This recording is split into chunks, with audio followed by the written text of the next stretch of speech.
South America ફરવા ગયા બાદ ટાપુ ફરવા ગયેલા વડોદરાના પૂર્વ વિરોધ પક્ષના નેતા, પૂર્વ ડેપ્યુટી મેયર, સેવાકીય કાર્યો થકી સૌના હૃદયસ્થમાં યારોના યાર ઝુંઝારૂ નેતા ચિરાગ ઝવેરીને હાર્ટ એટેક આવતા આપણી વચ્ચે નથી.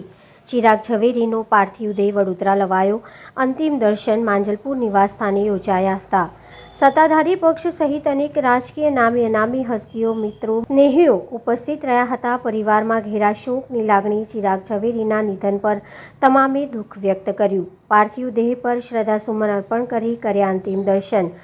ચિરાગ ઝવેરીની અંતિમ ક્રિયા માંજલપુર મંગલેશ્વર સ્મશાન ખાતે થશે. સ્મશાન બહાર શ્રદ્ધાંજલિ આપતા બેનરો, હોર્ડિંગ, સમર્થકોનો જમાવડો. સ્મશાન ખાતે અંતિમ ક્રિયા માટે ખાસ વ્યવસ્થા, ચિતાની ફૂલોથી સજાવટ. અંતિમ ક્રિયા નિહાળવા માટે સ્મશાનની બહાર LED સ્ક્રીન મુકાઈ. ચિરાગ ઝવેરીની અંતિમ વિદાય આપવા માનવ મહેરામણ ઉમટ્યું. મંગલેશ્વર સ્મશાનમાં ચિરાગ ઝવેરીનો પાર્થિવ દેહ પંચમહાભૂતમાં વિલીન થયો.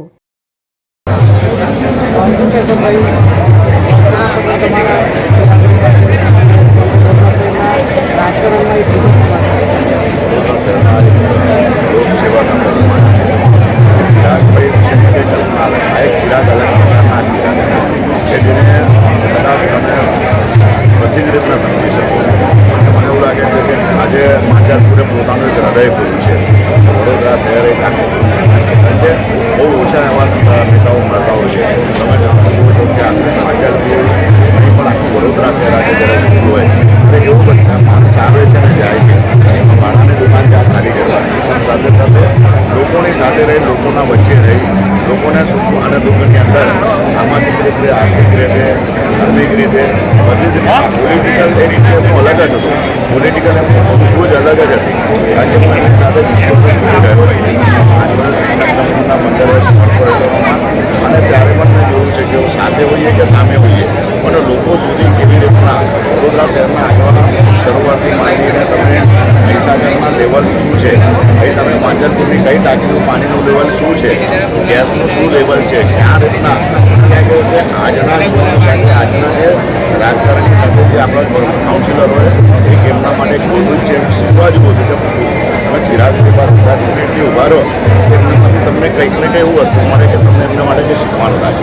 તો મને એવું લાગે છે કે આ વડોદરા શહેરનું અને ખાસ કરીને માંજલપુરનું એક હૃદય આપણે ગુમાવ્યું છે. ભગવાનને પ્રાર્થના કરીએ કે આ ચિરાગભાઈ સારું હોય સાથે સાથે એમના પરિવારજનો પર પરિવાર લોકો સાથે જે રીતના આજે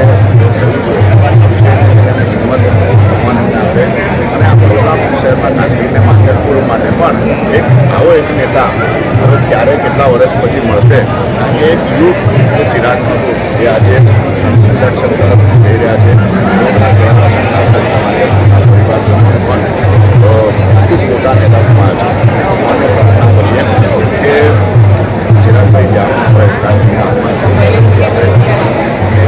શ્રદ્ધાંજલિ સાથે મારા સમગ્ર પરિવાર સાથે વંદન કરું છું.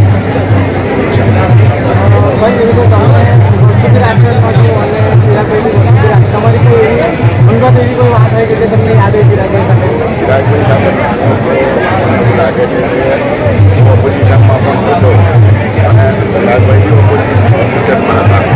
પણ મને યાદ છે કે સામસામેની વિષય આવી જાય 10 મિનિટ પછી આવીને બાજુમાં બોલાઈ ગયા કે દાદા બહુ એગ્રેસિવ નહીં છે. યાર આપણે બહુ સમજતો મને એવું લાગ્યું કે કદાચ હું એગ્રેસિવ થતો હતો. મને ખૂબ આપણી સૂઝબૂઝ ના હતા.